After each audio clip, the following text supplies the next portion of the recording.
बिस्मिल्लाहिर्रहमानिर्रहीम। हमने 1.5 किलो आलू लिए और इन्हें नमक डालकर बॉयल कर लिया अच्छी तरह से कि अच्छी तरह से गल जाए। तो आपने भी इसी तरह करना है, इनको बॉयल कर लेना है कि इतने कि ये गल जाए। हमने इसके छिलके उतार दिए, छिलके में लेसदार होता है तो इसलिए हमने नहीं डाले। यहाँ 3 नूडल्स के पैकेट लिए और मसाले समेत हम इसे पका लेंगे इतना कि इसके अंदर पानी ना रहे। पानी सारा आपने खुश्क कर देना अच्छी तरह से और फिर इसको ठंडा होने के बाद हम आपको मुकम्मल वीडियो दिखाते हैं। तो बिस्मिल्लाहिर्रहमानिर्रहीम। अस्सलाम वालेकुम, कैसे हैं मेरे प्यारे बहन भाइयों। उम्मीद करती हूँ आप खैरियत से होंगे, जहाँ रहें खुश रहें, आबाद रहें, हंसते मुस्कुराते रहें। तो आज मैं आपके लिए लबनानी कबाब की रेसिपी लाई हूँ रमज़ान के लिए। रमज़ान आ रहा है तो इंशाल्लाह मैं रमज़ान के लिए साथ साथ वीडियो लाती जाऊँगी। इसे बनाने के लिए 1.5 किलो आलू लेके मैंने बॉयल कर लिया, बहुत अच्छी तरह से बॉयल हुए हैं। इनका छिलका उतार के पीसेस में कट करके आपने बॉयल करना है और ये देखें कि मैं इसे हाथ से दबा रही हूँ और ये बहुत अच्छी तरह मैश हो गया। 3 नूडल्स के पैकेट थे, इनको मैंने बॉयल करके ठंडा कर लिया। 3 से 4 प्याज के साइज़ 3 से 4 प्याज थे, चॉप कर लिया। सब्ज़ मिर्चें थी 4 से 5 और ये मसाला जात है, ये है खुश्क धनिया, ज़ीरा पाउडर, नमक, सुरख मिर्च और ज़ीरा पाउडर है जी, काली मिर्च है। ये 1-1 टेबल स्पून मैंने डाले हैं, 1.5 किलो है ये, ठीक है। और प्याज 4 अदद और 5 से 6 सब्ज़ मिर्चें चॉप कर ली और इनका पानी निकाल दिया था। याद रखें पानी नहीं होना चाहिए इसमें। और अब हम इन चीज़ों को अच्छी तरह से मिक्स कर लेंगे। आलू को इतना मैश करना है कि ये मोटे साइज़ के आलू ना रहें, बिल्कुल बारीक हो जाए। लबनानी कबाब बहुत मज़े के बनेंगे। ये देखें वो बैटर मैं कर चुकी हूँ, अब मैं इसमें नूडल्स डालूँगी। आप देख लें कि नूडल के अंदर पानी नहीं है, बिल्कुल नमी नहीं होनी चाहिए। धनिया डालूँगी ढेर सारा, इससे बहुत अच्छी खुशबू आती है और जायका बहुत आता है। तो चिकन है जी आधा किलो, बॉयल करके नमक डाल के बॉयल करके इसको मैंने चॉपर में चॉप कर लिया। अगर नहीं है तो आप हाथ से ही छोटे-छोटे पीस कर लें, चॉपर नहीं है तो। अब हम इन सारी चीज़ों को मिक्स कर लेंगे और एक डो सी बना लेंगे इसकी। तो आज मेरी आवाज़ थोड़ी चेंज होगी, मुझे ना आज बुखार फ़ीवर भी है और ज़ुकाम भी लगा हुआ है।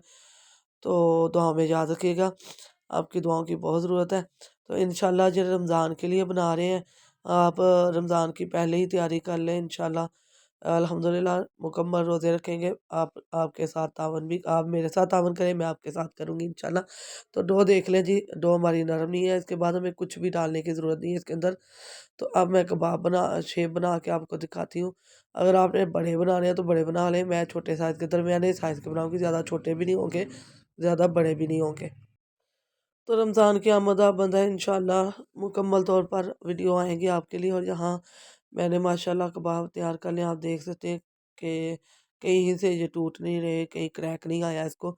अब हम क्या करेंगे, अंडे लेंगे, 2 से 3 अंडे लेंगे और इनमें थोड़ी-सी काली मिर्च और थोड़ा-सा नमक डाल के अच्छी तरह से फेंट लेंगे। तो बहुत ज़बरदस्त हमारा बैटर, बस इसी अंडों के अंदर हम इन्हें डिप करके तो फ्राई कर लेंगे। जहाँ ऑयल हमारा गर्म हो चुका है, तो आप चाहे फ्राई पैन में कर लें, कढ़ाई में कर लें, कोई भी बर्तन ले लें, कोई मसला नहीं है। तो आपने ऑयल फुल गर्म कर लेना है क्योंकि सारा बैटर तो हमारा तैयार है, सिर्फ़ हमें इसे फ्राई करना है और अंडे ऊपर जो कोटिंग अंडे की है उसे फ्राई करना है, बाकी तो हमारा बैटर तैयार है। तो आप एक-एक करके बहुत एहतियात से डालिएगा, ऑयल बहुत गर्म है, हाथ जलने का भी मसला होता है। और नई-नई जो मेरी बेटियाँ सीख रही हैं वो बहुत एहतियात से बनाएँ। तो माशाल्लाह जी लबनानी कबाब बहुत ज़बरदस्त बने हैं, इसे देखें कितना प्यारा सुनहरी कलर आ चुका है, बहुत ज़बरदस्त बना है। तो अब हम इसे निकाल के डिश आउट करके आपको दिखाएँगे। ये देखें जी कितनी प्यारी लुक आई है, बहुत ज़बरदस्त है। रमज़ान के लिए बनाए, किसी भी दावत के लिए आप इसे आसानी से बनाकर इस्तेमाल कर सकते हैं। रमज़ान में आप इसे बनाकर 1 हफ़्ते के लिए डिब्बा पैक, जो डिब्बे ढक्कन वाला है उसमें पैक करके आप रख सकते हैं। वैसे मत रखिएगा, इसमें नमी आ जाएगी, आलू है ना, तो नमी आ जाएगी। तो डिब्बे के अंदर रखेंगे टाइम जिसमें हवा ना जाए, उसमें रखेंगे तो ये आलू ख़राब नहीं होंगे। 1 हफ़्ते तक आप फ्रीज़र में इसे रख सकते हैं। तो बहुत ज़बरदस्त ये लबनानी कबाब बनते हैं। अब बीच-बीच में दरमियान में मैं आपके लिए साथ-साथ रमज़ान की बहुत सारी आइटमें लाऊँगी इंशाल्लाह। तो आप डिसाइड कर लें कि आपने कौन-कौन सी चीज़ बनानी है। तो माशाल्लाह जी बहुत ज़बरदस्त हमारी रेसिपी बनी है। आप भी बनाएँ, एन्जॉय करें, अपने बच्चों को दें, बड़ों को दें। अगर वीडियो पसंद आए तो लाइक करें, शेयर करें और सब्सक्राइब करें और बेल के बटन को ऑल पर सेट कर दें। इससे आने वाली डेली फूड के पेज पर जो रेसिपी है वो आपको सबसे पहले मिलेगी। तो दुआ में याद रखिएगा और मेरे लिए दुआ कीजिएगा कि मैं जल्द ठीक हो जाऊँ। तो इंशाल्लाह नई रेसिपी के साथ हाज़िर होंगे। अल्लाह हाफ़िज़।